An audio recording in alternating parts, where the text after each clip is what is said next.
হিজরতের রাত, কাফেরেরা চতুর্দিকে দাঁড়ানো। হযরত জিবরাইল এসে বলেন, ইয়া রাসূলুল্লাহ, হে কাফেরেরা চতুর্দিকে ঘিরে দাঁড়িয়েছে, গভীর রাত, এখন হাতে তাদের তরবারি, সকাল হলে পরেই তারা আপনাকে মেরে ফেলে দিবে, তাড়াতাড়ি ওঠেন, মদিনার দিকে চলে যান। আল্লাহ নবী ঘুমের থেকে জেগে হযরত আলীকে ডেকে বলেন, আলী, আল্লাহ অর্ডার করেছে আমি মদিনায় চললাম, আমার বিছানায় পরে আমার চাদর গায়ে দিয়ে শুয়ে থাকো। হযরত আলী বলেন, আল্লাহর হাবিব, আপনার চাদর গায়ে দিয়ে ঘুমিয়ে থাকবো, সকালবেলায় কাফির বেঈমানেরা আপনার বিছানার পরে আপনার চাদর গায়ে দেওয়া অবস্থায় আমি আলীকে তারা মুহাম্মদ মনে করবে, আর আমি আলীকে নবী মনে করে তারা তাদের তরবারি দিয়া কেটে কেটে টুকরা টুকরা করে আমারে বিদায় করে দেবে দুনিয়া থেকে। এতটুকুনো পরোয়া করি না, বরং আমার দিলের মধ্যে এটাই তৃপ্তি থাকবে যে আমি আলীর জীবনের বিনিময় আল্লাহর হাবিব দুনিয়ায় বেঁচে আছেন। নবীজি ঘরের থেকে বেরোলেন, চতুর্দিকে কাফেররা দাঁড়ানো। আল্লাহ নবী হাতে এক মুষ্টি বালু হাতে নিয়ে শাহাতেল ওযু পরে 3 বার দম করে বালুগুলো ছেড়ে দিলেন। বালিগুলি ঘরের চতুর্দিকে কাফেরদের চোখে চলে গেল।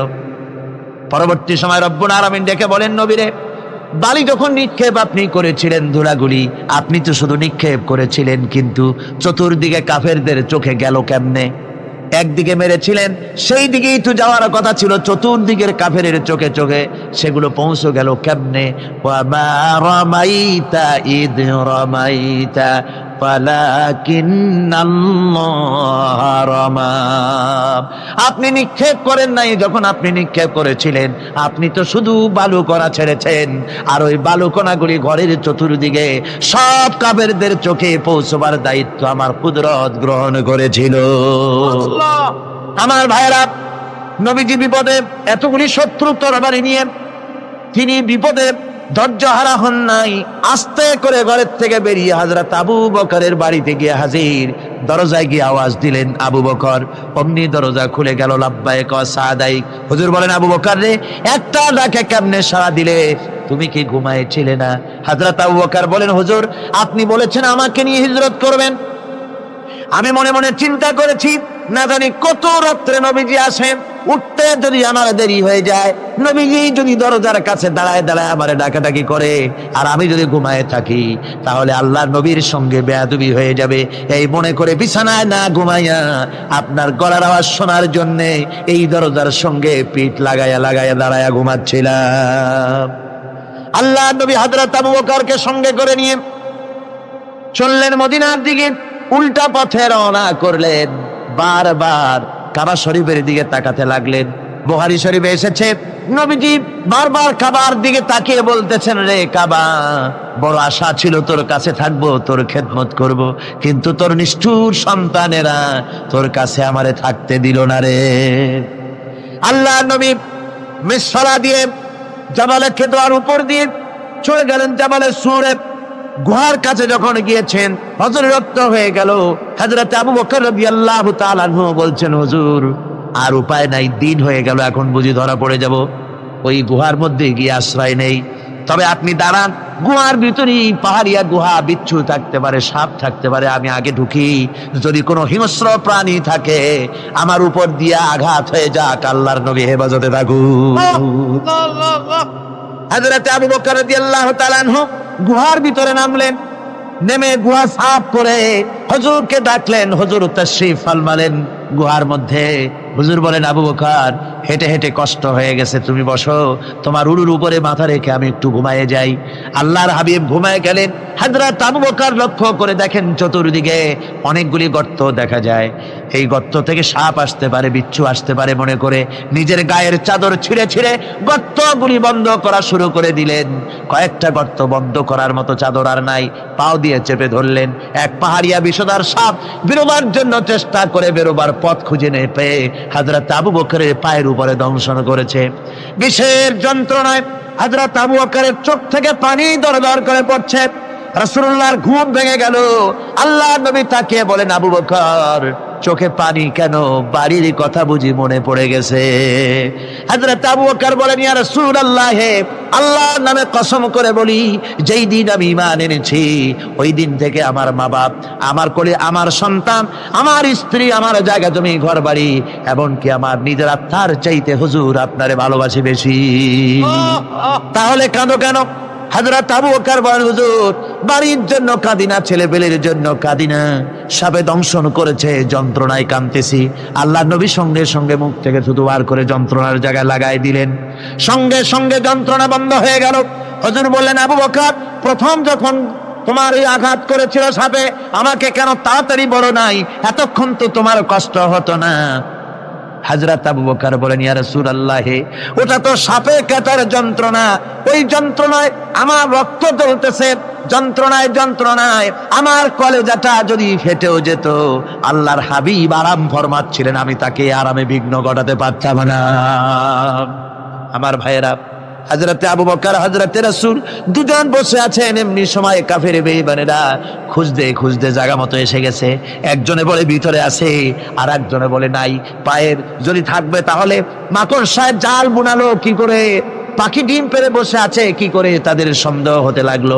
এর মধ্যে না একজন বলে আছে আর একজন বলে নাই।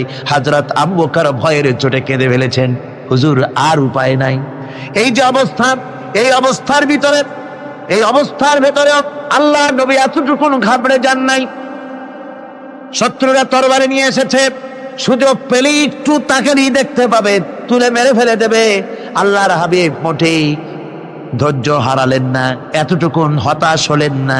আল্লাহ পাকের হাবিব তার সাথীকে কি বললেন? তখন কোরআনে কারীম সূরা তাওবার মধ্যে আল্লাহ তা উদ্ধৃত করেছেন মুমিনদের জন্য, ইযহুমা ফিল গার ইয ইয়াকুলু লিসাহিবিহি লা তাহজান ইন্নাল্লাহা মা'ানা। ও আমার সাথী, ও বন্ধু, ভয় করো না, চিন্তা করো না, আমরা মাইনরিটি নই, আমরাই মেজরিটি। তার কারণ আল্লাহ আমাদের সাথে আছেন। সুবহানাল্লাহ। দুনিয়াটা হচ্ছে দুনিয়া যেখানে আমরা আছি। আমি আগেই বলেছি, দুনিয়া হচ্ছে আদনা শব্দ থেকে এর উৎপত্তি হয়েছে। তুচ্ছ, নিকৃষ্ট, এটার দাম নাই, এটার মূল্য নাই। হযরত ইবনে কাইয়িম রাহিমাহুল্লাহ, নওয়ারাল্লাহু মারকাদাহু ওয়া জাআলাল জান্নাতা মাসওয়াহু, হযরত ইবনে কাইয়িম তিনি বলছেন, সুন্দর করে বলছেন দুনিয়া সম্পর্কে, মা মাদা ফিদ দুনিয়া আহলামুন ওয়া মা বাকিয়া মিনহা আমানি ওয়াল ওয়াক্তু বাইনাহুমা দায়ুন। মা মাদা ফিদ দুনিয়া আহলামুন, জীবনের যে অংশ ফেলে এসেছি সেটা আজ একটা স্বপ্ন। ওয়া মা বাকিয়া মিনহা আমানি, আর জীবনের যে অংশ সামনে বাকি আছে সেটা এখন একটা আকাঙ্ক্ষা। ওয়াল ওয়াক্তু বাইনাহুমা দায়ুন, আর এর মাঝখান থেকে সময় সব চলে যাচ্ছে। কত বড় কথা চিন্তা করেছেন? জীবনের যে অংশ ফেলে এসেছি তা আজকে স্বপ্ন, তা কি বলেন? স্বপ্ন। আর সামনে যা আছে সেটা আকাঙ্ক্ষা, আর মাঝখান থেকে সময় সব চলে যাচ্ছে। এরপরে তিনি বলছেন, ওয়ামাইয়া সাহাবিদ দুনিয়া ইয়াকুন মিসলা কাবিদিন আলাল মাই খালাতুহু ফুরুজুল আসাবিঈ।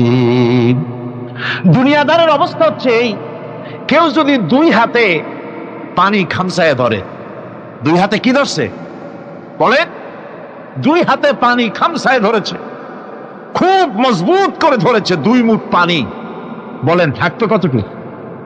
কতটুকু থাকবে? 1 ফোঁটাও থাকবে না। কারণ তার আঙ্গুলের ফাঁক তার সাথে খেয়ানত করবে, আঙ্গুলের ফাঁক দিয়া পানিগুলি সব বেরিয়ে চলে যাবে। সুতরাং দুনিয়া যারা চায় তারা ঠিক পানি খামসায় ধরলে পানি যেমন হাতের ভেতর থেকে খেয়ানত করে চলে যায়, যারা দুনিয়া চায় দুনিয়াও তাদেরকে এভাবে ফাঁকি দিয়ে চলে যায়। তবুও দুনিয়ার মায়া মানুষের এত বেশি। আল্লাহর নবী বলেন, লাউ কানা লি ইবনি আদামা ওয়াদিন মিন যাহাবিন লাহাব্বা ইয়াকুনা লাহু সানিন। এই পৃথিবীতে যদি কাউকে একটা মাঠ ভরে যদি সোনা দেওয়া যায়, লোকটা বলবে রব্বুল আলামিন, আমি যদি আরেকটা মাঠ এরকম সোনা ভরা পেতাম, দ্বিতীয় আরেকটা মাঠ দেওয়া হলে আবার বলবে যদি তৃতীয় আরেকটা মাঠ সোনা ভরে যদি পেতাম। নবীজি বলেন ওয়ালা ইয়ামলাউ জাওফু ইবনু আদামা ইল্লা তুরাব, মানুষের পেট 3.5 হাত মাটি ছাড়া, কবরের মাটি ছাড়া মানুষের পেট ভরবে না। আরো চাই, আরো চাই, চাওয়ার কোনো শেষ নাই। মানুষ এভাবে করে দুনিয়ার মহব্বতে এমনি পাগল হয়ে যায়, শুধু দুনিয়ার মহব্বত, পরকালকে বেমালুম ভুলে যায়। আমি কিন্তু এই কথা বুঝাতে চাই নাই যে পরকালের মহব্বতে, পরকালের ভয়তে বা পরকালের জন্য দুনিয়া আপনি বাজার ঘাট, বেচা কিনা, ব্যবসা বাণিজ্য সবকিছু ভুলে যান না, তা নয়। ভুল বোঝার কোনো কারণ নাই। পরকালকে অগ্রাধিকার দিতে হবে, মানে দুনিয়াটা চিরস্থায়ী জায়গা নয়। চিরস্থায়ী হচ্ছে কোনটা? আখিরাত। চিল্লায় এখন কোনটা? সুতরাং এখানে যা করতে হবে, আখিরাতের জবাবদিহিমূলক জীবন যাপন করতে হবে। আপনি ব্যবসা করবেন, ওজনে কম দিতে পারবেন না, আপনি খাদ্যে ভেজাল দিতে পারবেন না, চুরি করতে পারবেন না, ডাকাতি করতে পারবেন না, জেনা করতে পারবেন না, বদমাশি করতে পারবেন না, মদ খেতে পারবেন না, সন্ত্রাসী হতে পারবেন না, হাইজ্যাকার হতে পারবেন না, চাঁদাবাজ হতে পারবেন না, মুনাফাখোর হতে পারবেন না, আপনি চোরা কারবারি হতে পারবেন না, ঘুষখোর হতে পারবেন না, সুদখোর হতে পারবেন না। এই সব কাজ পরকালকে বিশ্বাস করলেই এ সমস্ত কাজ থেকে মানুষ বিরত থাকতে পারে। কথা ঠিক কিনা? এটাই হচ্ছে পথ। সুতরাং এই পৃথিবী থাকবে না, এটা কি চিরকাল থাকবে? না, এর একটা পরিসমাপ্তি ঘটবে। যেমন করে সারা বছর লেখাপড়া করার পর কলেজে, বিশ্ববিদ্যালয়, মাদ্রাসায়, হাই স্কুলে, সব জায়গায় সারা বছর লেখাপড়া করার পর যেমন পরীক্ষা দেওয়ার একটা দিন আসে, সারা বছর ব্যবসা করার পর হিসাব নিকাশ করার যেমন একটা সময় আসে, সারা মাস চাকরি করার পর বেতন পাওয়ার যেমন একটা দিন আসে, সারা জীবন চাকরি করার পর পেনশন পাওয়ার যেমন একটা সময় আসে, অনুরূপ ভাবে এই দুনিয়া যেদিন শেষ হয়ে যাবে, আল্লাহ নির্ধারিত সময় শেষ হয়ে যাওয়ার পর একটা সময় আসবে যখন আল্লাহ রব্বুল আলামিন সব শেষ করে দিবেন, লন্ড ভন্ড হয়ে যাবে, কিছুই থাকবে না। কোরআনে কারিমে আল্লাহ সব বলেছেন, কোরআনে সব আল্লাহ বলে দিয়েছেন। আল্লাহ পাক বলেন এই পৃথিবীর সব কেমন ভাবে ধ্বংস হবে তার চিত্র আল্লাহ পাক কোরআনে কারিমে তুলে ধরেছেন। ইযাস সামাউ ফাতারাত ওয়া ইযাল কাওয়াকিবু তাসারাত ওয়া ইযাল বিহারু ফুজ্জিরাত ওয়া ইযাল কুবুরু বুসিরাত। যখন আকাশসমূহ দীর্ণ বিদীর্ণ হয়ে যাবে, তারকাগুলি বিক্ষিপ্ত হয়ে ছিটকে পড়বে, আর সমুদ্রগুলি উচ্ছ্বসিত হয়ে পড়বে, কবরগুলি সব তার ভেতরে যা আছে উদ্গীরণ করে দেবে, তারকাগুলি স্তিমিত হয়ে যাবে। এরপরে সমস্ত আকাশগুলি কাতাইয়্যিস সিজিল্লি লিল কুতুব, কিতাবের পৃষ্ঠার মতো একটার পরে একটা ঠাস ঠাস করে পড়তে থাকবে, চূর্ণ বিচূর্ণ হয়ে ভেঙে চুরে একাকার হয়ে যাবে। পাহাড়গুলিকে উড়িয়ে দেওয়া হবে, চন্দ্র এবং সূর্য একাকার হয়ে যাবে। আল্লাহ রাব্বুল আলামিন বলেন ফাইদা বারিকাল বাসার ওয়া খাসাফাল কমার ওয়া জুমিআশ শামসু ওয়াল কমার। চক্ষু যখন বিস্ফারিত হয়ে যাবে, চাঁদ যখন তার আলো হারিয়ে ফেলবে, সূর্য যখন তার আলো হারিয়ে ফেলবে, চাঁদ আর সূর্য সব একাকার হয়ে যাবে, সেই সময়ের অবস্থাটা কি চিন্তা করো। মানুষ হয়রান হয়ে দৌড়াদৌড়ি করবে। ওয়াহুমিলাতিল আরদু ওয়াল জিবালু ফাদুক্কাতা দাক্কাতান ওয়াহিদা। জমিন এবং পাহাড়গুলির মধ্যে আল্লাহ রাব্বুল আলামিন সংঘর্ষ বাঁধিয়ে দিবেন, পাহাড়গুলি ভেঙে চুরে টুকরা টুকরা হয়ে যাবে, পাহাড়গুলি উঁচু করে জমিনের উপরে আছাড় মেরে আল্লাহ রাব্বুল আলামিন ভেঙে চুরে চুরমার করে দিবেন। সুবহানাল্লাহ। ওয়া তাকুনুল জিবালু কালইহনিল মানফুস, পাহাড়গুলো পেঁজা ঘোনা তুলার মতো করে উড়িয়ে দেওয়া হবে, পাহাড় উড়ে যাবে। সুবহানাল্লাহ। পাহাড় পাথরের তৈরি করা পাহাড়, এই পাহাড়গুলি তুলার মতো হয়ে উড়বে কিভাবে? আমি এই দৃশ্য নিজের চোখে কিছুটা হলেও দেখছি। আজ থেকে 10 দিন আগে আমি ইটালি সফর করে এসেছি। ইটালির রাজধানী রোম। রোম প্রাচীন সভ্যতার লালন ভূমি। কোরআনে কারিমে সূরায় রোম রয়েছে। এই রোম সেই রোম। এখানের বাদশার কাছে রাসূল করিম সাল্লাল্লাহু আলাইহি সাল্লাম হেরাক্লিয়াসের কাছে চিঠি পাঠিয়েছিলেন। সেই রোম 12 থেকে 15,000-এর মতো বাংলাদেশি মুসলমান সেখানে আছে। জুমার দিন, যেদিন আমি গেলাম তার পরের দিনই জুমা ছিল। জুমার নামাজ পড়লাম ভ্যাটিকানের কাছেই বিশাল মসজিদ, ইউরোপের ভিতরে সবচাইতে বড় মসজিদ এটা। রোম ইসলামের দুশমনদের রাজধানী। সেইখানে যখন আযান হচ্ছে আশহাদু আন্না মুহাম্মাদার রাসূলুল্লাহ, আমার অনুভূতির কথা আপনাদেরকে বোঝাতে পারবো না, কি অনুভূতির সৃষ্টি হয়েছে আমার ভেতরে। ভ্যাটিকানের পোপ এক পাশে, কিছু দূরেই ভ্যাটিকান। ওটা হচ্ছে গোটা পৃথিবীর সমস্ত খ্রিস্টানদের কাবা, ভ্যাটিকান। তার পাশেই বিশাল মসজিদ, সেখানে নামাজ পড়লাম। চিন্তার ভেতরে আসলো আল্লাহ রাব্বুল আলামিন তার হাবিবের নাম, তার তাওহীদ, তার সালাতকে কিভাবে বিশ্বময় ছড়িয়ে দিলেন। আবু জাহেল চাইছিল মুহাম্মদ সাল্লাল্লাহু আলাইহি ওয়াসাল্লামকে স্তব্ধ করে দেবে মক্কার জীবনেই। কত বদনাম, সাহের, কাহেন, কাযযাব, শায়ের, নাউযুবিল্লাহি মিন যালিক, কত গালাগালি করলো। আর আল্লাহ শোনালেন, হাবিব চিন্তার কোনো কারণ নাই, ওয়ারাফা'না লাকা যিকরাক, আমি আপনার প্রশংসা বিশ্বময় ছড়িয়ে দেব। সুবহানাল্লাহি ওয়া বিহামদি। রোম প্রোগ্রাম শেষ করে আমাকে তারা নিয়ে গেল, যেটা আমি বলছি সফর কাহিনী শোনাবার সময় এটা না, যেহেতু এর সঙ্গে প্রাসঙ্গিক সেই জন্য বলছি। পাহাড় কেমনে তুলার মতো হয়ে উঠবে তার নজির দেখেছি। রোম শহর থেকে 300 মাইল দূরে, 300 কিলোমিটার দূরে নেপোলিয়ান বোনাপার্ট তার বাড়ি, এবং ওটা তার নামে একটা প্রভিন্স। ভূমধ্য সাগরের পারে ভিসুভিয়াস, পৃথিবীর সবচাইতে বড় আগ্নেয়গিরি। সেটা দেখাতে নিয়ে যাওয়া হলো আমাকে, যে পাহাড়টা পৃথিবীর মাটি থেকে তার চূড়া হচ্ছে 3 মাইল উঁচু। এর 2 মাইল গাড়িতে করে ঘুরে ঘুরে যাওয়া যায়, এরপর আর গাড়িতে যাওয়া যায় না, বাকিটুকুন যেতে হবে হেঁটে হেঁটে। পাহাড়ের উপরে অক্সিজেন কম, বেশ কষ্ট হচ্ছিল উঠতে। জীবনে প্রথম পাহাড়ে চড়েছি জাবালে নূর, রাসূল করিম সাল্লাল্লাহু আলাইহি ওয়াসাল্লামের উপরে যেখানে ওহী হয়েছিল সর্বপ্রথম। পাহাড় চড়ার একটা অভিজ্ঞতা ওখান থেকে আমার কিছুটা হয়েছিল। খুব কষ্ট হলো বাকি 1 মাইল উঠতে। যখন ভিসুভিয়াসের একদম শীর্ষে চলে গেছি, সেখানে গিয়ে আমার সাথে 15-20 জন লোক ছিল। আমি নিজেই আল্লাহু আকবার বলে আমার গলা থেকে আওয়াজ বেরিয়ে গেল। আমি দেখতে পেলাম ভিসুভিয়াসের শীর্ষে বিশাল গর্ত। আমার মনে হয় গর্তটা এই মাঠের 1/4 হবে। এই মাঠের 1/4 হবে গর্তটা। সেই গর্তটার গভীরতা হচ্ছে 1.5 কিলোমিটার।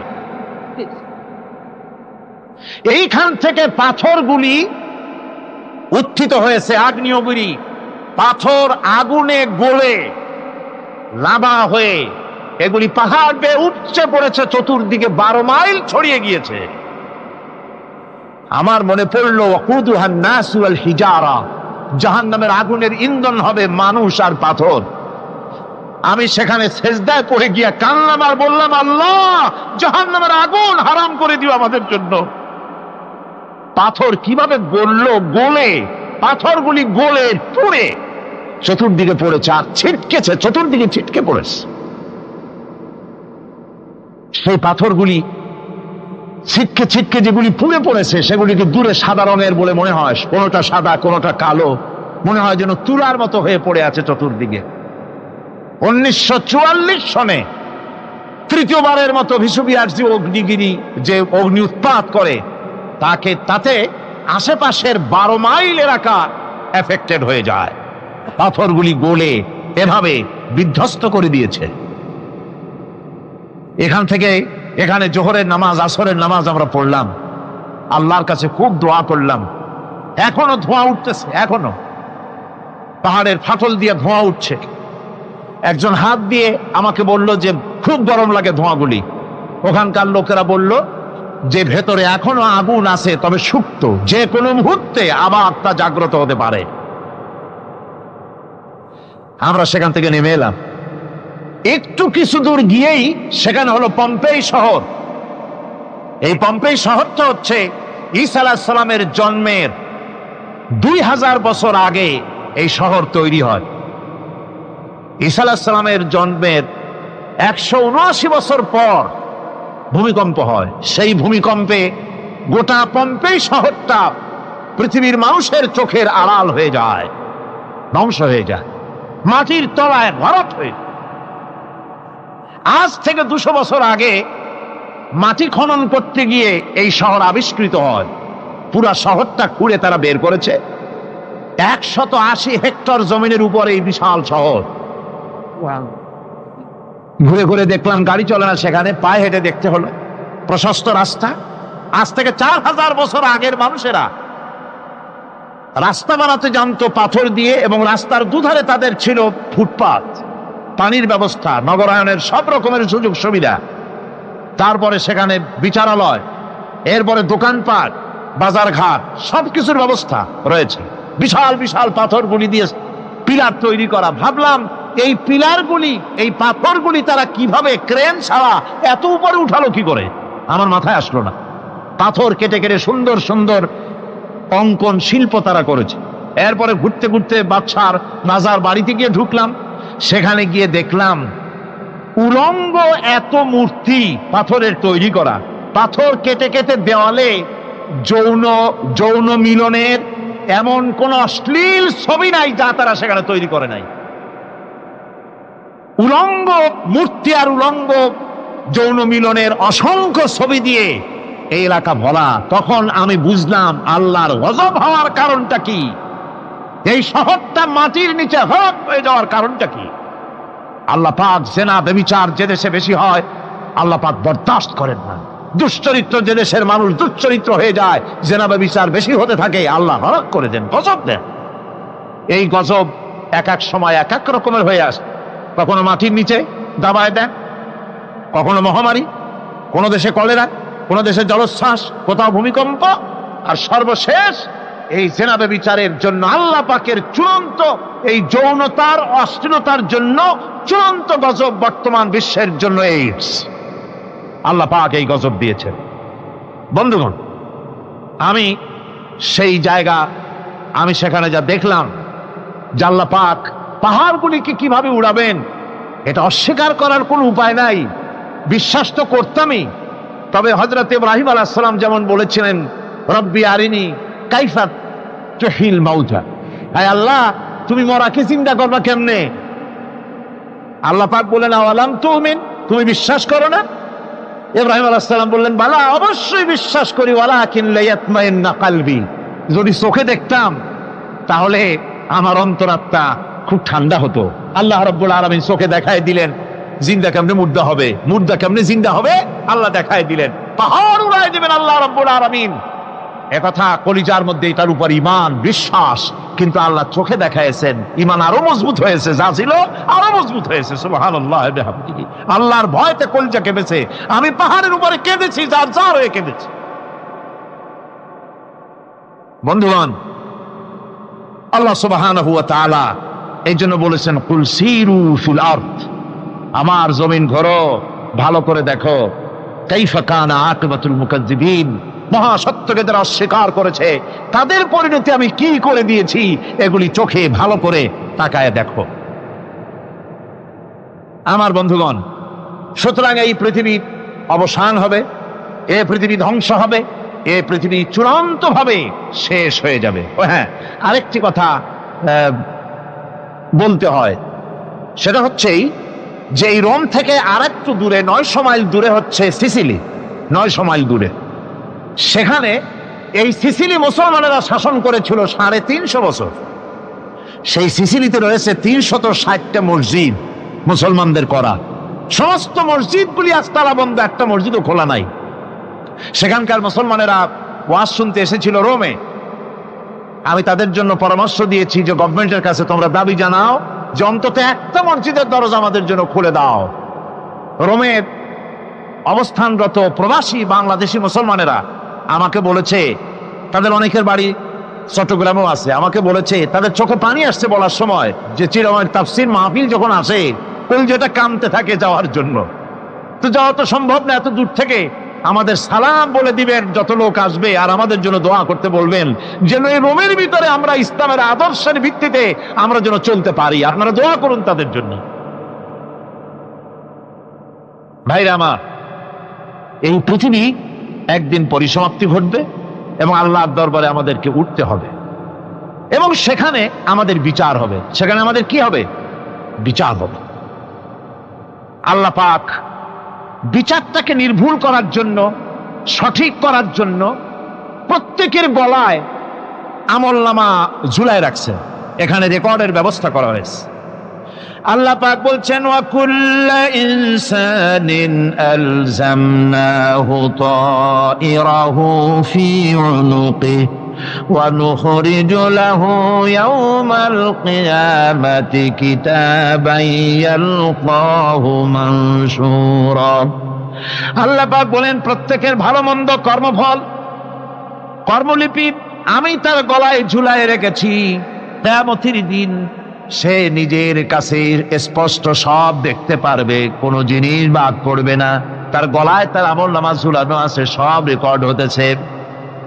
আমরা যা করছি সবগুলি রেকর্ড হয়ে যাচ্ছে। বর্তমান বিজ্ঞানীর আবিষ্কার করেছে যে মানুষের শরীরের ভিতরে ডিএনএ আছে, রক্তের ভিতরে ডিএনএ। এটা একটা কোড। মানুষের রক্তের ভিতরে ডিএনএ আছে। যেমন তার ব্রেনের ভিতরে কতগুলি কোষ আছে, এক একটা কোষ এক এক ধরনের কাজ করে, অনুরূপ ভাবে তার শরীরের ভিতরে রক্তের ভিতরে ডিএনএ আছে। এই ডিএনএটা কি? এই ডিএনএটা হচ্ছে, এই ডিএনএ একটা কম্পিউটারের মতো কাজ করতেছে। লোকটা কি করবে, কোথায় যাবে, সে ভালো হবে মন্দ হবে কি হবে, সব তার ডিএনএর মধ্যে রেকর্ডকৃত আছে। এটা বোঝার জন্য একটা সুন্দর দৃষ্টান্ত দেওয়া যায়। যেমন এই কাগজটাকে আপনারা মনে করুন একটা গাড়ির একটা ব্লুপ্রিন্ট, একটা গাড়ির ব্লুপ্রিন্ট। এখানে লেখা আছে গাড়ি কিভাবে তৈরি হবে। এই কাগজটা নিয়ে ঘরের মধ্যে রেখে দিলেন। এখন এই কাগজটা থেকেই অটোমেটিক গাড়ির উইন্ডো তৈরি হলো, শিল তৈরি হলো, গাড়ির বডি তৈরি হলো, চেসিস তৈরি হলো, টায়ার তৈরি হলো, ইঞ্জিন তৈরি হলো, ব্যাটারি তৈরি হলো, পেট্রোল নিল, আর কোন রকমের ড্রাইভার ছাড়াই গাড়ি চলতে আরম্ভ করলো। এই কথাটা যদি মনের মাথার মধ্যে আনতে পারেন যে এটা কিভাবে হইতে পারে, এতে লেখা অনুযায়ী যেভাবে হওয়া যদি সম্ভব হয়, অনুরূপ ভাবে মানুষের রক্তের ভিতরে ডিএনএ এর আবিষ্কার করেছে। এর ভিতরে মানুষের ভালো মন্দ, কোথায় যাবে কি করবে, সবকিছু এর মধ্যে রয়েছে। কোরআনে কারীমে আল্লাহ রাব্বুল আলামিন, আমি গত বছরও বলছিলাম যে বিজ্ঞানের আবিষ্কার যত বাড়বে কোরআন বোঝা মানুষের জন্য তত সহজ হবে। কোন সুবহানাল্লাহ। কোরআন বোঝা মানুষের জন্য তত সহজ হবে।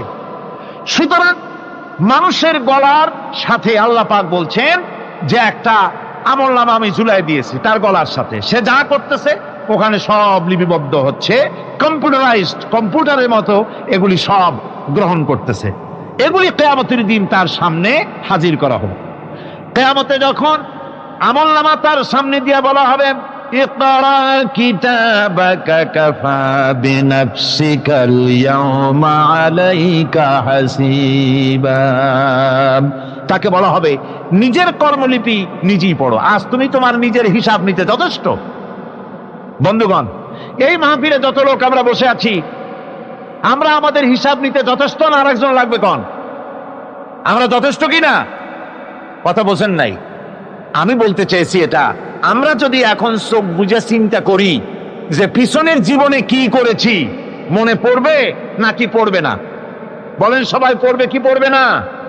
ছোটবেলায় কবে পায়ের নিচে কাঁটা ফুটেছিল কবে কোথায় আছাড় খেয়েছিলেন, কবে কার বেল, তাল, আম, কাঁচা আম চুরি করে খেতে গিয়ে কিল খেয়েছিলেন, তাড়া খেয়েছিলেন, তাকে এখন মনে নাই? আছে। তাহলে কিল, ওই তাল বেল চুরি করতে গিয়ে যে কিলটা খাইছিলেন সেটাও মনে আছে, ভালো মন্দ সব মনে আছে। তাহলে কোন হোটেলের রুমে কি করছিলেন, কোন স্কুলে কোন কলেজে কি করছিলেন, তারপরে জীবনে ছোট বড় ঘটনাগুলি চোখ বুঝতে মনে পড়বে না? এবার হিসাব করেন, মনে যদি পড়ে এবার হিসাব করেন আপনি জান্নাতি না জাহান্নামে। আপনি আপনার নিজের হিসাব নেওয়ার জন্য যথেষ্ট। তাকে হিসাব করতে বলা হবে, তোমার হিসাব, তোমার নিজের হিসাব নেওয়ার জন্য তুমি যথেষ্ট, তোমার হিসাব তুমি নিজেই করো, এটা পড়ো। আর সেই কিয়ামতের দিন কোন সাহায্যকারী মিলবে না। لن تنفعكم أرحامكم ولا أولادكم يوم القيامة لن تنفعكم। কিয়ামতের দিন কোনো ফায়দা হবে না, অবশ্যই কোনো ফায়দা হবে না, কোনো উপকারে আসবে না। কিয়ামতের দিন তোমার সন্তান, তোমার স্ত্রী, তোমার মাল, তোমার সম্পদ কোনো উপকারে আসবে না। কিয়ামতের ময়দানে সেদিন সব তোমার সাথে বিচ্ছেদ করবে, সব পালায় যাবে। সেখানে উৎকোষেরও কোনো কারবার নাই যে ঘুষ টুস দিয়া, ফেরেশতাদের কোনো রকম বুঝবাজ দিয়া, আলাদা কোনো চোরাগলি পথ দিয়া একেবারে ফুট করে ভেস্তে চলে যাবেন, এমন কোনো সুযোগ নাই। অনেকে বলে হুজুর এমন কিছু দোয়া শিখায় দেন যাতে ওই সব জেহাদ, বোমা এগুলি খুব ভয় পাই, ওসব রাস্তা টাস্তা না, খুব সহজে কিছু দোয়া দুরূদ করিয়া আস্তে করে জান্নাতে চলে যাওয়া যায়, এরকম একটা দোয়া, এরকম একটা পথ বলে দেন। আমি বলি ভাই, এরকমের কোন চোরাগলি আমার রাসূল আবিষ্কার করতে পারেন নাই। আল্লাহর পয়গম্বরের ওই ধরনের কোন পথ আবিষ্কার করতে পারেন নাই। সেখানে কিয়ামতের দিন কাউকে উৎকোষ গ্রহণ করার কেউ নাই, উৎকোষ দেওয়া যাবে না। আর উৎকোষ দিবি নেবা কি, আপনার কাছে কিছু নাইও, থাকলেও নেওয়ার কেউ নাই। এই দুনিয়ায় ফাঁকিবাজি করে বহুত কিছু করা যায়, কিন্তু কিয়ামতের মাঠে এগুলি কিছুই চলবে না। اليوم لا ينفع مال ولا بنون। কিয়ামতের দিন ধন, সন্তান, সন্ততি আর সম্পদ কোনো কাজে লাগবে না। সেদিন শুধু আমল, আমল যদি ভালো হয় কাজে লাগবে, আমল খারাপ হবে সব শেষ হয়ে যাবে। আল্লাহ রাব্বুল আলামিন নবীজিকে ডেকে বলেছেন, নবী আপনি বলেন, কুল মা কুনতু বিদআম মিনার রাসূল, আপনি বলুন আমি কোন নতুন রাসূল নই, আমার আগে অনেক নবী রাসূল পৃথিবীতে এসেছেন, তারা বিদায় হয়ে গেছেন। আমি জানি না কিয়ামতের দিন আল্লাহ রাব্বুল আলামিন আমার সাথে কি ব্যবহার করবেন, আর আমি এও জানি না যে কিয়ামতের দিন আল্লাহ পাক তোমাদের সাথে কি ব্যবহার করবেন। এই আয়াত নাযিল হওয়ার পর আল্লাহর হাবিব তার মেয়েকে ডাকলেন, জামাইকে ডাকলেন, নাতিদেরকে ডাকলেন, আহলে বাইতদেরকে ডাকলেন, আর বললেন, ও আমার মেয়ে, কলিজার টুকরা ফাতেমা গো শোনো, কেবলমাত্র আয়াত নাযিল হয়ে গেল, আল্লাহ পাক আমাকে শোনাচ্ছেন কিয়ামতের দিন আমি জানি না আমার সঙ্গে কি ব্যবহার করা হবে, আর এও জানি না যে তোমাদের সাথে কি ব্যবহার করা হবে। ও আমার কলিজার টুকরা মেয়ে ফাতেমা, কিয়ামতের দিন মুহাম্মদ সাল্লাল্লাহু আলাইহি সাল্লামের মেয়ে, এই হিসাবে তোমার নাজাতের ফয়সালা হবে না। ও আমার কলিজার টুকরা নাতি হাসান আর হোসেন, কিয়ামতের দিন মুহাম্মদ সাল্লাল্লাহু আলাইহি সাল্লামের নাতি হিসাবে ফয়সালা হবে না। ও আমার জামাই হযরতে আলী, কিয়ামতের দিন আমার জামাই হিসাবে নাজাতের ফয়সালা হবে না। আমল যদি ভালো হয় ফয়সালা ভালো হবে, জান্নাতে চলে যাবে। আমল যদি খারাপ হয় কার নাতি কার জামাই দেখা হবে না। সুবহানাল্লাহ, কঠিন কিয়ামতের মাঠ। এই পরকালের বিশ্বাস যদি কলিজার মধ্যে ঢোকে মানুষ ভালো হয়ে যাবে। কোন সুবহানাল্লাহ। আপনারা কোন মানুষের চরিত্র ভালো কি পুলিশে বানাইতে পারবে? আপনাদের দৃষ্টিতে পারবে? কথার জবাব যে দিলেন না, পুলিশে কি মানুষের চরিত্র ভালো বানাইতে পারবে? পুলিশের চরিত্র ভালো বানাবে কেডা? সেটাই তো কথা। মানুষের চরিত্র যাতে ভালো থাকে, মানুষের জন্য খারাপ কাম না করে, সেজন্য পুলিশ। পুলিশ যাতে খারাপ কাম না করে সেজন্য আরো একটা ডিপার্টমেন্ট আছে না?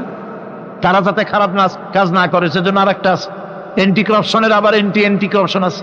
তার উপর আবার এন্টি করপশন আছে, এন্টিটার অভাব না। সুতরাং পুলিশ দিয়া, বিডিআর দিয়া, আর্মি দিয়া মানুষের, দেশের, জাতির চরিত্র ভালো বানানো যায় না। রাসূলুল্লাহ এ দিয়ে বানান না, এটা ইসলামের নিয়ম নয়। পুলিশ দিয়া, আর্মি দিয়া দেশের মানুষের চরিত্র ভালো বানানো যায় না। চরিত্র ভালো বানানো যায় কেবলমাত্র পরকালের ভয় দিয়া। কি কিসের ভয় দিয়া? ওই যে মক্কার জীবনে ওই সমস্ত মানুষগুলি যারা চুরি করত, ডাকাতি করত, জেনা করত, বদমাশি করত, যারা শয়তানি করত, যারা মানুষকে খুন করত, এই মানুষগুলি এত ভালো হয়ে গেল, যারা চুরি ছেড়ে দিল, ডাকাতি ছেড়ে দিল, জেনা ব্যভিচার ছেড়ে দিল, এত ভালো হয়ে গেল, পৃথিবীর মধ্যে সেরা মানুষ তারা হয়ে গেলেন। জোরে বলেন সুবহানাল্লাহ। নবীর সাহাবীরা পৃথিবীর শ্রেষ্ঠ সন্তান, নবীর সাহাবীরা পৃথিবীর সেরা মানুষ, তাদের চাইতে সেরা মানুষ নবীদের পরে আর কেউ হতে পারে না। জোরে কোন সুবহানাল্লাহ। নবীর পরে পৃথিবীতে শ্রেষ্ঠ মানুষ কারা? সাহাবায়ে কেরাম রিদওয়ানুল্লাহ তাআলা আলাইহিম আজমাইন। ওনারা তো কুফরের মধ্যে ছিলেন, শিরকের মধ্যে ছিলেন, চুরি, ডাকাতি, জেনা, ব্যভিচার এমন কোন পাপ নাই যা করা হয়নি। তারপরে যখন আল্লাহর নবীর কাছ থেকে তাওহীদ, রিসালাত ও আখিরাতের দাওয়াত পেলেন, কি সোনার মানুষ এক একজন হয়ে গেলেন। সুবহানাল্লাহ। যারা ছিলেন নারীর সতীত্বের জম, তারা হয়ে গেলেন নারীর সতীত্বের পাহারাদার।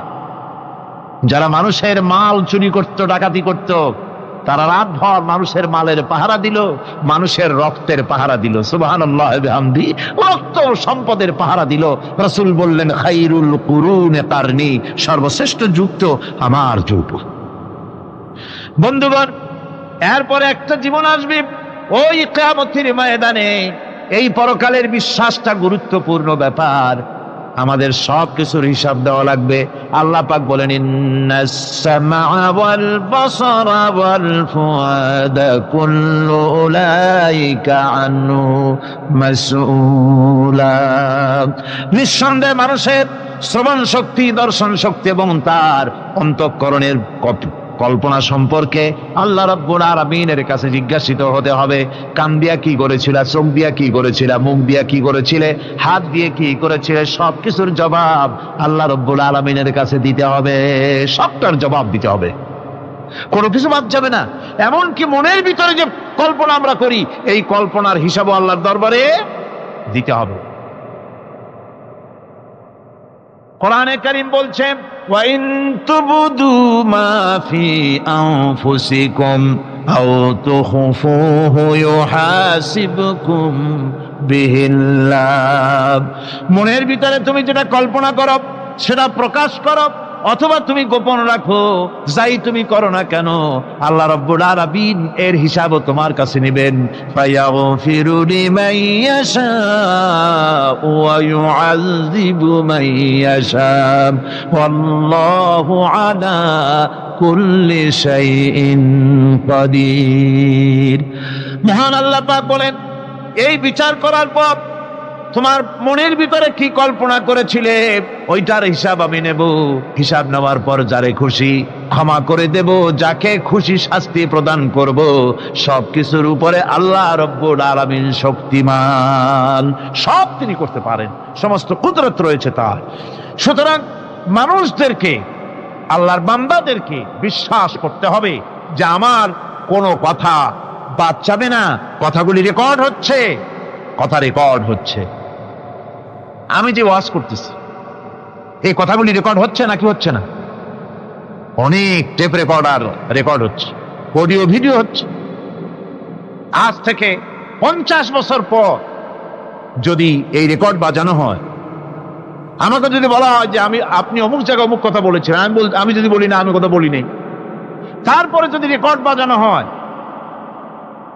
তাহলে আমি কথা যে বলি নাই যদি বলি, তাহলে এটা ধরা পড়বে না? সেখানে ধরা পড়বে না? তাহলে এই মানুষের কথা প্লাস্টিকের ফিতায় রেকর্ড করে 50 বছর, 100 বছর, 200 বছর, 500 বছর যদি প্লাস্টিকের ফিতায় এটাকে চলচ্চিত্র করে অথবা টেপ রেকর্ডারে করে যদি ধরে রাখা যায়, এই বুদ্ধিটা কে দিলেন কন্ত দেখি? সবাই কন্যা এই বুদ্ধিটা দিলেন কে? যে আল্লাহ রাব্বুল আলামিন মানুষের মাথায় বুদ্ধি দিলেন, যার দ্বারা সে মানুষের কথাবার্তা অ্যাক্টিভিটি সব ধরে রাখতে পারে। সে আল্লাহ রাব্বুল আলামিন বুঝি আপনার আমার কথা এবং আপনার আমার অ্যাক্টিভিটিসকে তিনি বুঝি ধরে রাখতে পারবেন না কিয়ামত পর্যন্ত? পারবেন কিনা? সেজন্য রব্বুল আলামিন বলেন, মা ইয়ালফিযু মিন কাওলিন ইল্লা লাদাইহি রাকীবুন আতীদ। সমস্ত কথা রেকর্ড হচ্ছে। সুবহানাল্লাহ কোন জোরে! সমস্ত কথা রেকর্ড হচ্ছে, একটা কথাও বাদ যাবে না। মুখ আছে বলেই কথা বলবেন তা না, হিসাব করে কথা বলতে হবে। গীবত গাওয়া যাবে না, মিথ্যা কথা বলা যাবে না, মিথ্যা ওয়াদা করা যাবে না। মিথ্যা ওয়াদার তো মৌসুম এসে গেছে। কি কোন বোঝেন কথা? হ্যাঁ, মিথ্যা ওয়াদার মৌসুম এসে গেছে। এখন মৌসুমে বাহার মিথ্যা বলার। কত সুন্দর সুন্দর ওয়াদা, সোনা দিয়া রাস্তা বানায় দেব। অভুক্ত মানুষদের বলা হয় না খেয়ে মরবেন না, কিন্তু কি খেয়ে মরবে তাও কয় না। আমরা যদি যাইতে পারি তাহলে মটকির মতো রসগোল্লা বানায়, গরুর গাড়ির চাকার মতো জিলাপি বানায়, খাইতে গিয়ে হা করে শীত হয়ে থাকবেন। কত রঙিন রঙিন কথা। মিথ্যা ওয়াদার সময় শেষ। ভাইরা আমার, পরকাল যদি বিশ্বাস করে সেই ব্যক্তি কিছুতেই মুখ আছে বলেই যা খুশি বলবে না, পরনিন্দা করবে না, পরচর্চা করবে না, হাত আছে বলেই যা তা লিখবে না। ঘটনা হইল একটা, লিখলো আর একটা। ময়মনসিংহের যে ঘটনা আমি ভূমিকায় বলছিলাম, কিছু কিছু পত্রিকায় দেখলাম ময়মনসিংহের এত বড় চলজান্ত ঘটনা, 7টা ছেলে শহীদ হয়ে গেল, আর সেইটারে উল্টা করে শিবিরের মাথায় উঠাই দিল যে তারাই নাকি মারছে। কি জবাব দেবে কিয়ামতের দিন? কলম একটা আছে বলেই যা খুশি তা লেখা যায় না, মুখ আছে বলেই যা খুশি তা বলা যায় না, চোখ আছে বলেই যা খুশি তা দেখা যায় না। গরু খাওয়া জায়েজ করা হয়েছে বলে গরুর লেজ থেকে মাথা পর্যন্ত পাইকারি দরে সব খাওয়া যায় না। গরু খাওয়া হারাম না হালাল? হালাল। পাইকারি দরে লেজ থেকে মাথা পর্যন্ত সব খাওয়া হালাল না। ওর মধ্যে আল্লাহ কিছু হারাম রেখে দিছে, সেগুলোকে বাইসে খাইতে হবে। আল্লাহ দেখতে চান পাইকারি দরে জম্মের খাওয়া খাও, না আমার হারামগুলি বাদ দিয়ে খাও, নিষেধ করাগুলি বাদ দিয়ে খাও। মুখ আছে বলেই যা খুশি তা বলা যাবে না, কান আছে বলেই যা খুশি তা শোনা যাবে না, চোখ আছে বলেই যা খুশি তা দেখা যাবে না, হাত পা আছে বলেই যা খুশি তা করা যাবে না। সবটার পেছনে আল্লাহ রাব্বুল আলামিনকে ভয় করা লাগবে। মহান আল্লাহ রাব্বুল আলামিন বলে, বান্দারে তোমার সমস্ত কার্যাবলী এমনকি তোমার চাহনিটা পর্যন্ত কার দিকে কি নিয়তে তাকায়ছো কেউ জানে না, আমি আল্লাহ রাব্বুল আলামিন জানি। ওয়ায়ালামু খায়নাতাল আয়ুনি ওয়া মা তুখফিস সুদূর। তোমার অন্তঃকরণ কি জিনিস গোপন করে আর তোমার চক্ষু কি লুকোচুরি খেলে আমি টের পাই। সুবহানাল্লাহ বিহামদি। চশমার ফাঁক দিয়া কি দেখো, কারে দেখো, কি নজরে দেখো, সানগ্লাস পরিয়া কেউ ঠিক পায় না, আমি ঠিক পাই। সুবহানাল্লাহ, জোরে কোন সুবহানাল্লাহ। সুতরাং চোখের নজরের হিসাব হবে, হাতের কাজের হিসাব হবে, পায়ের চলার হিসাব হবে, আপনার বলার হিসাব হবে, মুখে যা বলেছেন, যা করেছেন, হাত পাও দিয়ে যা করেছেন, সবকিছুর হিসাব হবে কিয়ামতের দিন। আল্লাহর দরবারে সবকিছু উপস্থিত হবে, কোন জিনিস বাদ পড়বে না। ফামান ইয়ামাল মিসকালা যাররাতিন খায়রান ইয়ারা ওয়া মান ইয়ামাল মিসকালা যাররাতিন শাররান ইয়ারা। ছোট্ট একটা ভালো কাজ যদি করো তাও হাজির করা হবে সামান্যতম ভালো কাজও তোমার বাদ পড়বে না, আর ক্ষুদ্রতম কোন খারাপ কাজ করলে তাও উপস্থিত করা হবে, সব তোমার সামনে, কোনো জিনিস বাদ পড়বে না, সব দেখতে পাবে কিয়ামতের দিন। ভালো কাজটাও আর খারাপ কাজটাও আল্লাহর কাছে সেদিন আল্লাহ পাক মানুষের সামনে উপস্থিত করে দিবে। আল্লাহ পাক বলছেন, সেদিন এই জমিন তার ভিতরে যা লুক্কায়িত ছিল জমিন সব বের করে দেবে। কান্নাহুম জারাদুম মুনতাশির, টিড্ডি ফড়িংগুলি পোকাগুলি মাটির থেকে যেমন বেরোয়, এ মাটির ভিতরে যা আছে কিয়ামতের দিন সব মাটি বের করে দেবে। ইযা যুলজিলাতিল আরদু জিলজালাহা ওয়া আখরাজাতিল আরদু আসকালাহা ওয়া ক্বালাল ইনসানু মা লাহা। এ জমিনকে ঝাঁকি মারা হবে প্রবল এক ঝাঁকুনি, প্রবল এক ঝাঁকুনিতে এই পৃথিবীর মধ্যে যা কিছু আছে সব বেরিয়ে যাবে। সুবহানাল্লাহ কইতে ইচ্ছা করে না মিয়ারা? এক ঝাঁকুনিতে পৃথিবী সব বের করে দেবে। মানুষ হয়রান হয়ে বলবে কি হয়েছে, এ মাটির হলোটা কি? আমার বন্ধুগণ, মানুষ হয়রান হয়ে গিয়ে বলবে মাটির কি হলো? আল্লাহ রাব্বুল আলামিন বলেন ইয়াউমাইযিন তুহাদ্দিসু আখবারাহা বিআন্না রাব্বাকা আওহালাহা। জমিনের উপরে যা ঘটেছে জমিন তা সব বের করে দেবে, সব প্রকাশ করে দেবে। আর এটা এই জন্য হবে যেহেতু তার রবের হুকুম হয়েছে, তার রব হুকুম করেছে বের করে দে। জমিনের ভিতরে আছে যা সব বেরিয়ে যাবে, আকাশ ভেঙে পড়বে, পাহাড় উড়ে যাবে, জমিনের ভিতরে যা আছে সব উপরে চলে আসবে। পৃথিবীতে সব শেষ, কিচ্ছু নাই, আকাশ নাই, পাহাড় নাই, সমুদ্র নাই, সব একাকার। চন্দ্র নাই, সূর্য নাই, তারকা নাই, গ্যালাক্সি নাই, মহাশূন্য নাই, সব শেষ। আল্লাহ রাব্বুল আলামিন সমস্ত ফেরেশতাদেরকে শেষ করে দিবেন, সকলের মওত হয়ে যাবে, কেউ আর থাকবে না। এমনকি হযরতে আজরাইল মালাকুল মউত তিনিও থাকবেন না, সব আল্লাহ রাব্বুল আলামিন মৃত্যু করে দিবেন।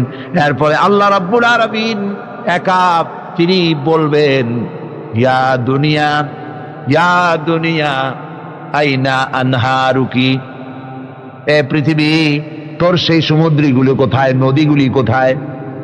ইয়া দুনিয়া আইনা আশজারুকি, হে দুনিয়া তোমার গাছগুলি কোথায়? এত বন বনানি, এত গাছ ছিল। ইয়া দুনিয়া আইনা জিবালুকি, হে পৃথিবী তোর জমিনে যত পাহাড় ছিল পাহাড়গুলি কই?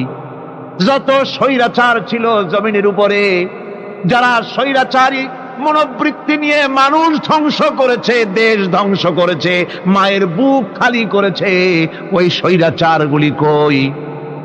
কোনো জবাব নাই। আল্লাহ পাকের পরে বলবেন লিমানিল মুলকুল ইয়াউম, কার রাজত্ব? আজকে রাজত্বটা কার? আল্লাহ তিনবার আওয়াজ দিবে, আজকে রাজত্ব কার? আল্লাহ পাক যখন তিনবার করে ডাক দিবেন, কোনো জবাব নাই, কোনো জবাব নাই। কে জবাব দেবে? আল্লাহ রাব্বুল আলামিনের সামনে কার ক্ষমতা আছে কথা বলার? কেউ তো নাই, সব শেষ। আল্লাহ পাক বলবেন লিল্লাহিল ওয়াহিদুল কাহ্হার, একমাত্র পরাক্রমশালী আল্লাহ রাব্বুল আলামিনের রাজত্ব আছে। সেই হাসরের মাঠে আমাদের সকলকে উপস্থিত হয়ে যেতে হবে। কেউ আমরা এখান থেকে বাঁচতে পারবো না, সবাইকে উঠতে হবে। অপরাধীরা সেখানে অসহায় হয়ে যাবে, অপরাধীরা অসহায় হয়ে যাবে। আল্লাহ পাক বলেন فَإِذَا جَاءَتِ الصَّاخَّةُ يَوْمَ يَفِرُّ الْمَرْءُ مِنْ أَخِيهِ وَأُمِّهِ وَأَبِيهِ وَصَاحِبَتِهِ وَبَنِيهِ। অবশেষে যখন কান ফাটানো আওয়াজ আসবে, এই আওয়াজ সেদিন মানুষ নিজের মা বাপ ভাই বোন সব থেকে বিচ্ছিন্ন হয়ে যাবে, সব একের থেকে আরেকজন পালায়ে যাবে, হারায়ে যাবে, কেউ কাউকে আর খুঁজে পাবে না। সেদিন ওই কিয়ামতের মাঠে বিভীষিকাময় দৃশ্য, মানুষ হয়রান হয়ে যাবে। মাথার এক হাত অথবা অর্ধ মাইল অথবা এক বিগত এতটুকুন উপরে ওই প্রকাণ্ড সূর্যটার তাপ আসবে, গুনাহগারের মাথার চান্দি ফেটে গিয়া মগজগুলি গলে গলে নাক কান দিয়ে বেয়ে পড়তে লাগবে, জিহ্বাটা কুকুরের মতো ঝুলে নাভিস্থল পর্যন্ত পড়ে যাবে। মাটিটা সূর্যের উত্তাপে তামার মতো গরম হয়ে যাবে, সারা হাসর জুড়ে আওয়াজ হবে পানি পানি পানি। মানুষেরা হয়রান হয়ে যাবে সে হাসরের ময়দানে। এই চরম কষ্টের ভিতরে আল্লাহ রাব্বুল আলামিন বলেন সেদিন দুটো ভাগ হয়ে যাবে। একদল মানুষের চেহারা আলোয় ঝলমল হয়ে যাবে, আর একদল মানুষের চেহারাগুলি কালো হয়ে যাবে।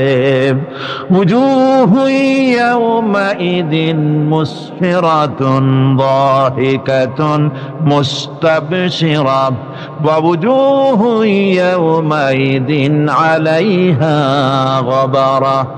আল্লাহ পাক বলেন এক শ্রেণীর মানুষের চেহারা হাস্যোজ্জ্বল ঝলমলে হয়ে যাবে, আর এক শ্রেণীর মানুষের চেহারাগুলি কালো হয়ে যাবে। তারহাকুহা কাতারা উলাইকা হুমুল কাফারাতুল ফাজারা। হাস্যোজ্জ্বল, স্বচ্ছন্দপূর্ণ, সুন্দর, উজ্জ্বল ঝলমলে চেহারা হবে ঈমান আনার কারণে, পরকালকে বিশ্বাস করার কারণে, আল্লাহ এবং রসুলের কথা অনুযায়ী জীবনযাপনের কারণে চেহারাটা উজ্জ্বল হয়ে যাবে। আর আল্লাহর নাফরমানি, রসুলের নাফরমানি, পরকালকে অস্বীকার করার কারণে কাফের গুলির চেহারা, মুনাফিক গুলির চেহারা কালো হয়ে যাবে। তাদেরকে আলাদা করে দেওয়া হবে। আমতাজুল ইয়াওমা আইয়ুহাল মুজরিমুন, মুজরিমদেরকে আলাদা করে দেওয়া হবে, দুইটা ভাগ হয়ে যাবে। এই চরম অবস্থা সৃষ্টি হবে কিয়ামতের ময়দানে। সেদিন রাসূল করিম সাল্লাল্লাহু আলাইহি ওয়াসাল্লাম উম্মতের জন্য সুপারিশ করবেন। সেই সুপারিশ যেন আমাদের করতে পারেন সেজন্য আমাদেরকে তৈরি করতে হবে, সে ধরনের যোগ্য আমাদেরকে বানাতে হবে। বন্ধুগণ, এই পরকালীন জীবন, এর সম্ভাবনা, এটা যে হবে এবং সেই পরকালে আমাদের সকলকে যে উঠতে হবে, কিয়ামতে আল্লাহর কাছে জীবনের সব কিছুর জবাবদিহি করতে হবে, এই ভীতি সৃষ্টি করতে চায় আল্লাহ পাক মানুষের ভেতরে। আল্লাহ পাকের চাইতে মানুষের কল্যাণকামী আর কেউ আছে? চিল্লায় কোন আল্লাহর চাইতে, বিশ্ববাসীর সৃষ্টি জগতের কল্যাণকামী আল্লাহর চাইতে, রাসূলের চাইতে বেশি কেউ কি আছে? সে আল্লাহ পাক সব বলে দিলেন, ওপেন সিক্রেট করে দিলেন, সব গোপন ফাঁস করে দিলেন। কেমনে বিচার হবে, কেমনে কিয়ামত অনুষ্ঠিত হবে, কেমনে কি হবে, সব খুলে খুলে আল্লাহ পাক বলে দিলেন আমাদেরকে ভালো হওয়ার জন্য। কোরআনে কারীম বলছে লাইসাল বিররা আন তুওয়াল্লু ওয়ুজুহাকুম কিবালাল মাশরিকি ওয়াল মাগরিব।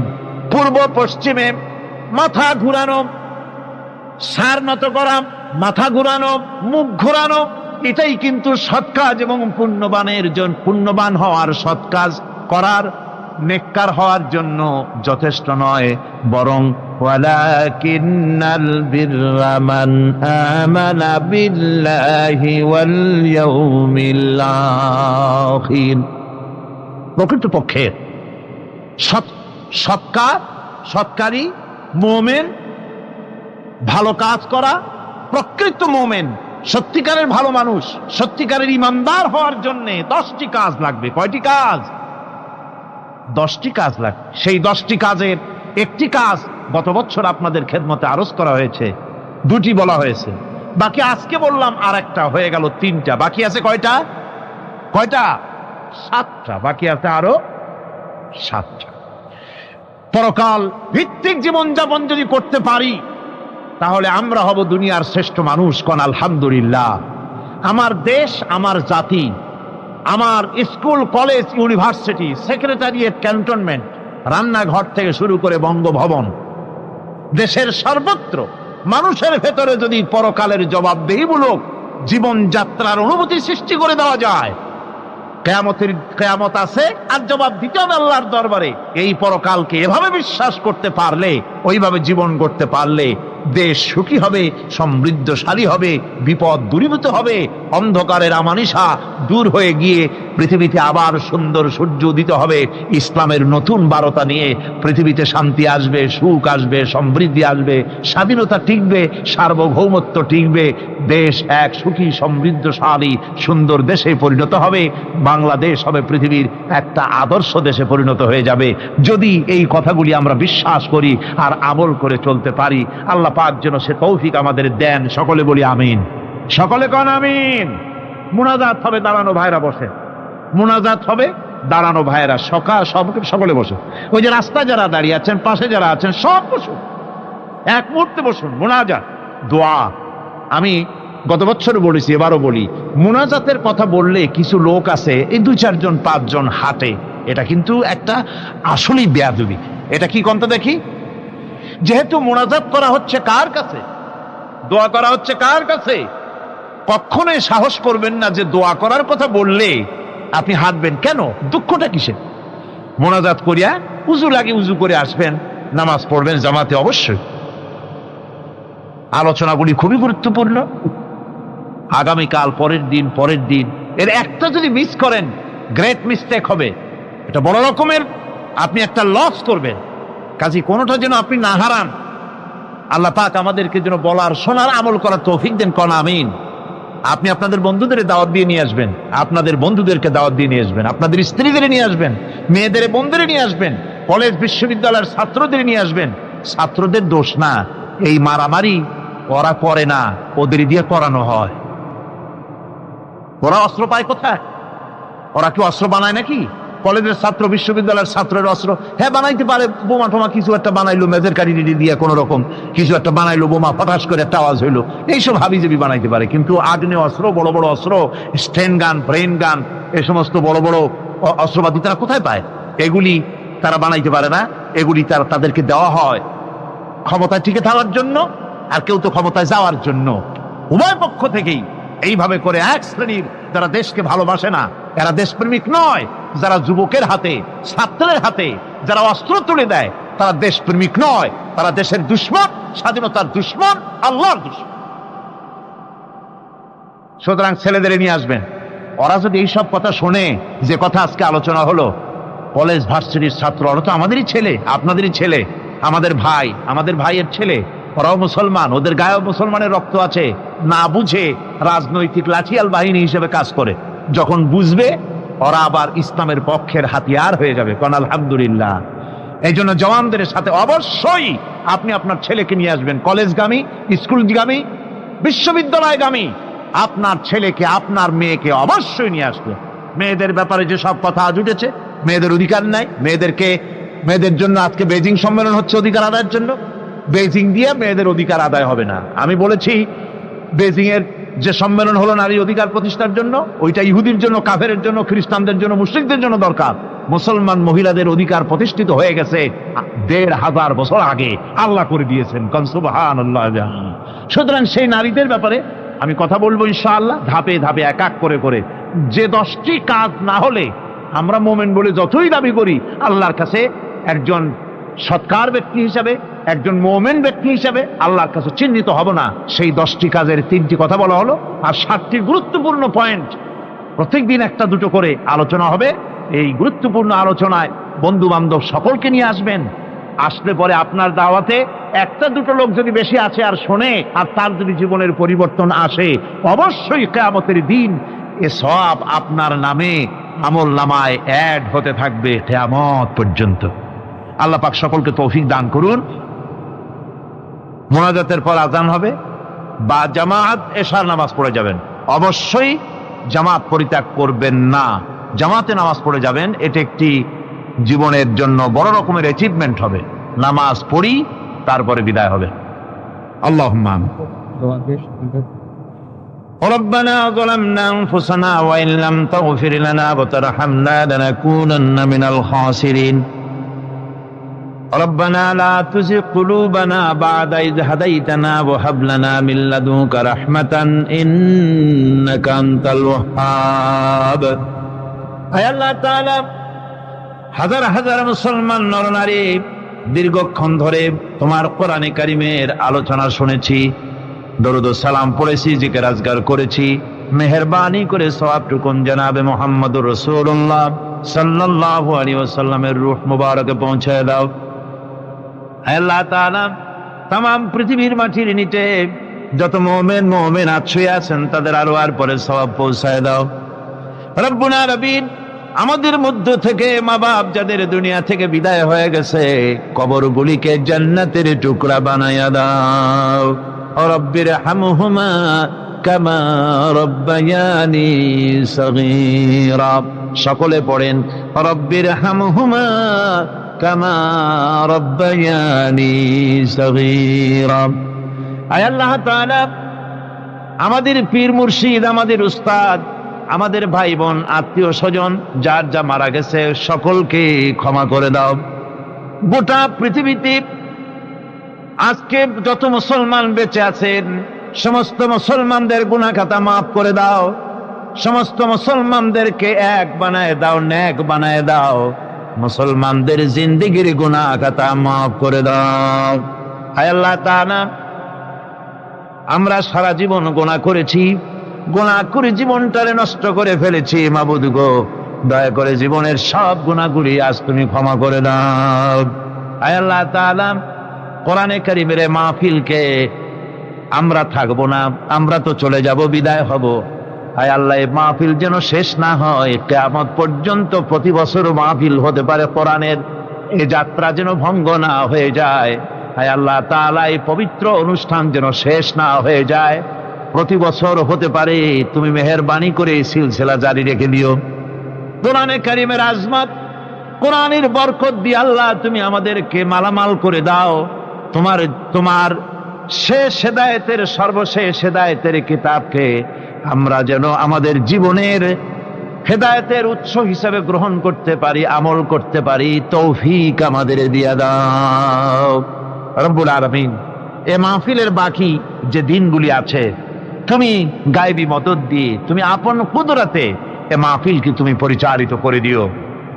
আয় আল্লাহ তাআলা যারা মাহফিলে এসেছেন এবং সামনের দিনগুলিতে আসবেন, নারী পুরুষ সকলের যাতায়াতটা তুমি আসান করে দিও। প্রত্যেকের বাড়ি ঘর তুমি হেফাজত করো। চুরি ডাকাতি বিপদ মুসিবত আসমানি জমিনি বালা থেকে সকলকে তুমি মাহফুজ রেখো।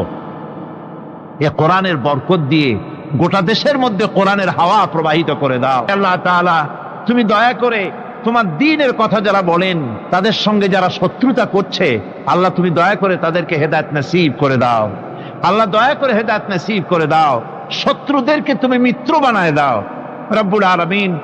না বুঝে যে সব লোকেরা অন্যের হাতিয়ার হয়ে যারা এই কাজগুলি করতেছে, আল্লাহ তুমি তাদেরকে সংযত করে দাও। আর যারা এদেরকে অস্ত্র দিয়ে লেলিয়ে দিয়েছে, আল্লাহ তুমি এই জ্ঞান পাপীদেরকে হেদায়েত দাও, এই জ্ঞান পাপীদেরকে হেদায়েত দাও। যদি হেদায়েত না হয়, তোমার ইলমে জানা থাকে, তাহলে তাদের হাত থেকে দেশকে জাতিকে আল্লাহ তুমি দয়া করে মুক্ত করো। আল্লাহ রব্বুল আলামিন তুমি আমাদের মুনাজাতকে ফিরিয়ে দিও না। রব্বানা তাকাব্বাল মিন্না ইন্নাকা আনতাস সামিউল আলিম ওয়া তুব আলাইনা ইন্নাকা আনতাত তাওয়াবুর রহিম।